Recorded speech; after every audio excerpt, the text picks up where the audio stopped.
আসসালামু আলাইকুম রহমতুল্লাহি ওবারাকাতু। সুপ্রিয় দর্শক শ্রোতা, আশা করি সবাই ভালো আছেন ইনশাল্লাহ। আমিও আপনাদের দোয়ায় খুব ভালো আছি। তো পবিত্র রমজান মাসে আমরা সবাই চাই যে বেশি বেশি আমল করি, এবং কি সামনে আমাদের সবে কদর আসতেছে।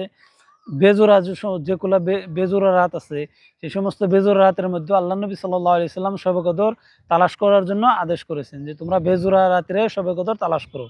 তো ইনশাল্লাহ আমরা সবাই চাই যে শবে কদর রাত্রি যেন আমার ইবাদতের সাথে কাটে।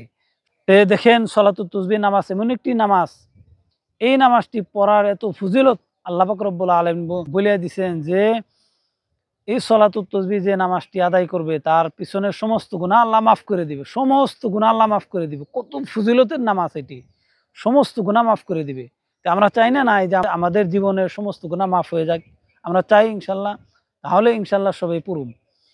আর দেখেন, এই নামাজটি আল্লাহ নবী সাল্লাল্লাহু আলাইহি সাল্লাম হযরত আব্বাস রাদিয়াল্লাহু তাআলা আনহুকে ওনার চাচাকে বলছেন যে চাচা, এই আমলটি যদি আপনি দিনে একবার হলেও পড়বেন, যদি তাও না পারেন সপ্তাহে একবার পড়বেন, যদি তাও না পারেন মাসে একবার হলেও পড়বেন, যদি তাও আপনার জন্য সম্ভব না হয় বছরে একবার পড়বেন, তাও যদি সম্ভব না হয় তাহলে জিন্দেগি একবার হলেও এই নামাজটি আদায় করবেন। তাহলে কত গুরুত্বপূর্ণ, কত ফজিলতের নামাজ। তার জন্যই তো আল্লাহ নবী সাল্লাল্লাহু আলাইহি সাল্লাম ওনার চাচাকে বলছেন এরকম ভাবে। তো ইনশাল্লাহ আমরা সবাই পড়ার জন্য চেষ্টা করব। তাহলে এখন চলেন নামাজটি কিভাবে পড়বেন। ছোট্ট একটি দোয়া, সুবহানাল্লাহি আলহামদুলিল্লাহি ওয়া লা ইলাহা ইল্লাল্লাহু আল্লাহু আকবার। এই দোয়াটি ৪ রাকাত নামাজের মধ্যে ৩০০ বার আদায় করতে হয়। আমি আপনাদেরকে খুবই সহজ ভাষায় বলে দেবো। এই নামাজটি পড়ার দুইটি নিয়ম, দুই ভাবে পড়া যায়। একটি হলো যেভাবে আমি পড়ি, আমার কাছে এটাই সহজ লাগে, এই সহজটা আমি আপনাকে বলে দেবো ইনশাল্লাহ। আশা করি যদি আপনারা দয়া করে শুনেন, খুবই আপনাদের উপকার আসবো। তে ৪ রাকাত নামাজের মধ্যে প্রথমে আমরা নিয়তটা জেনে নেই। নিয়ত যদি আপনি আরবিতে সহি শুদ্ধভাবে জানেন তাহলে আরবি নিয়ত করবেন। আর যদি আরবি সহি শুদ্ধভাবে না জানেন তাহলে বাংলা এভাবে নিয়ত করবেন যে আমি আল্লাহর হস্তে ৪ রাকাত সলাতুত তাসবিহ নামাজ আদায় করতেছি কাবা দিকে দাঁড়িয়ে, আল্লাহু আকবার। এভাবে নিয়ত বানলেন। বান্দার পরে সানা পড়বেন, সুবহানাকাল্লাহুম্মা ওয়া বিহামদিকা ওয়া তাবারাকা ইসমুকা ওয়া তাআলা জাদ্দুকা ওয়া লা ইলাহা গায়রুক। তারপরে আমি যেভাবে পড়ি সেটা কিন্তু বলতেছি, আর এটাই আমার কাছে সহজ লাগে। আর অনেক মানুষে বলে যে হুজুর এটাই সহজ পদ্ধতি। আরেকটা পদ্ধতি, সেটা আমি প্রথমে দেখিয়ে নিই এইটা, তারপরে ওইটাও দেখাবো ইনশাল্লাহ। আপনাদের কাছে যেটা সহজ লাগে সেভাবে পড়বেন। তাহলে প্রথমে নিয়ত বান্ধার পরে সানা পড়বেন। সানা পড়ার পরে ১৫ বার করে সুবহানাল্লাহি আলহামদুলিল্লাহি ওয়া লা ইলাহা ইল্লাল্লাহু আল্লাহু আকবার, সুবহানাল্লাহি আলহামদুলিল্লাহি ওয়া লা ইলাহা ইল্লাল্লাহু আল্লাহু আকবার। এটি ১৫ বার করে সানা পড়ার পরেই প্রথমে নিয়ত বেঁধে সানা পড়বেন। সানা পড়ার পরে ১৫ বার করে এটা পড়বেন। পড়ার পরে সূরা ফাতিহা পড়বেন। সূরা ফাতিহা পড়ার পরে অন্য আরেকটি সূরা মিলাইবেন। অন্য আরেকটি সূরা মিলিয়ে সুবহানাল্লাহি আলহামদুলিল্লাহি ওয়া লা ইলাহা ইল্লাল্লাহু আল্লাহু আকবার। এটি রুকুতে যাওয়ার আগে ১০ বার পড়বেন। তাহলে হইল কত? ২৫ বার। তারপর রুকুতে গিয়ে ওখানে রুকুর তাসবিহ আদায় করার পরে ১০ বার পড়বেন। কতবার হইল? ৩৫ বার। রুকুর থেকে দাঁড়াইলেন, সামি আল্লাহু লিমান হামিদা করে দাঁড়িয়ে ওখানে ১০ বার পড়বেন। সিজদায় যাওয়ার আগে, কিন্তু সিজদায় যাওয়ার আগে দাঁড়িয়ে ১০ বার পড়লেন। আবার সিজদায় চলে গেলেন। প্রথম সিজদার তাসবিহ আদায় করে ওখানে সুবহানাল্লাহি আলহামদুলিল্লাহি ওয়া লা ইলাহা ইল্লাল্লাহু আল্লাহু আকবার ১০ বার পড়লেন। প্রথম সিজদা থেকে বসলেন।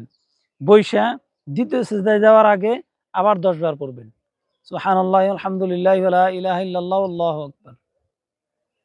আবার দ্বিতীয় সিজদায় গিয়ে দ্বিতীয় সিজদার তাসবিহ আদায় করে ওখানে ১০ বার পড়বেন। সুবহানাল্লাহি আলহামদুলিল্লাহি ওয়া লা ইলাহা ইল্লাল্লাহু আল্লাহু আকবার। এই হলো ৭৫ বার। এক রাকাতে ৭৫ বার হলো। তারপরে দ্বিতীয় সিজদা থেকে না বসে সরাসরি আল্লাহু আকবার কইয়া দ্বিতীয় রাকাতের জন্য দাঁড়িয়ে যাবেন। দ্বিতীয় রাকাতেও সেম সূরা ফাতিহা পড়ার আগে ১৫ বার করে পড়বেন। ১৫ বার করে পড়ার পরে সূরা ফাতিহা পড়ার পরে অন্য আরেকটি সূরা মিলাইবেন। অন্য আরেকটি সূরা মিলিয়ে রুকুতে যাওয়ার আগে ১০ বার পড়বেন। এই হইল ২৫ বার। রুকুতে গিয়ে রুকুর তাসবিহ আদায় করে পড়বেন ১০ বার। এই হইল ৩৫ বার। রুকুর থেকে দাঁড়িয়ে পড়বেন ১০ বার। এই হইল ৪৫ বার। আবার প্রথম সিজদায় গিয়ে পড়বেন ১০ বার। এ হইল কয়বার? ৫৫ বার। প্রথম সিজদার থেকে বইসা পড়বেন ১০ বার। এ হইল ৬৫ বার। দ্বিতীয় সিজদায় গিয়ে পড়বেন ১০ বার। এ হইল ৭৫ বার। এইভাবে ২ রাকাতে হইল ১৫০ বার। এখন বসবেন আত্তাহিয়াতুর শুরুতে, আত্তাহিয়াতু পইরা দাঁড়িয়ে যাবেন সরাসরি, দাঁড়িয়ে আবার সূরা ফাতিহা পড়ার আগে 15 বার কইরা পড়বেন। এভাবে ২ রাকাত পইরা বুঝিয়ে দিলাম ইনশাআল্লাহ। এভাবে আপনি নিজেই পড়তে পারবেন। ৪ রাকাতে ৩০০ বার হবো। এই হলো সহজ, একদম সহজ নিয়ম। আরেকটি নিয়ম হলো যে নিয়ত বানলেন, সানা পড়ার পরে, সূরা ফাতিহা পড়ার পরে, অন্য আরেকটু সূরা মিলানের পরে রুকুতে যাওয়ার আগে 15 বার করে পড়া। রুকুতে গিয়ে ১০ বার, রুকুর থেকে দাঁড়িয়ে ১০ বার, আবার প্রথম সিজদায় গিয়ে ১০ বার, প্রথম সিজদার থেকে বইসা ১০ বার, আবার দ্বিতীয় সিজদায় গিয়ে ১০ বার, দ্বিতীয় সিজদার থেকে বইসা ১০ বার, ১০ বার পইরা তারপরে আবার দাঁড়ার লাগে। এই যে বসা যে লাগে, বসা লাগে, বসলেন। আমি যে প্রথম যেটা দেখাইলাম এটা হলো বসার প্রয়োজন নাই। সরাসরি দ্বিতীয় সিজদার থেকে আল্লাহু আকবার করে তাকবীর দিয়ে দাঁড়িয়ে গেলেন দ্বিতীয় রাকাতের জন্য। আর এটা যে বললাম আমি যে দ্বিতীয় সিজদার থেকে বইসা ১০ বার পইরা তারপরে আবার আল্লাহু আকবার কইয়া দ্বিতীয় রাকাতের জন্য দাঁড়িয়ে গেলাম। এটা আমার কাছে অল্প পাজর, পাজর লাগে। তো এইজন্যে আমি ওইভাবেই পড়ি আরকি। যেটা আমি ফার্স্টে আমি বইলা দিলাম ওইভাবেই আমি পড়ি। আর ওইভাবেই আমার কাছে সহজ লাগে। আশা করি ইনশাআল্লাহ আপনাদের কাছে কোনটা ভালো লাগে কমেন্টের মাধ্যমে জানাবেন। যেটা আপনাদের কাছে যেভাবে সহজ লাগে ওইভাবে পড়ার জন্য চেষ্টা করবেন ইনশাআল্লাহ। আশা করি সবাই ভালো থাকেন, সুস্থ থাকেন। আল্লাহ পাক রব্বুল আলামিন সবাইকে রমজান মাসে সহি শুদ্ধভাবে আমল করার জন্য তৌফিক দান করুক। আসসালামু আলাইকুম ওয়া রাহমাতুল্লাহি ওয়া বারাকাতুহু।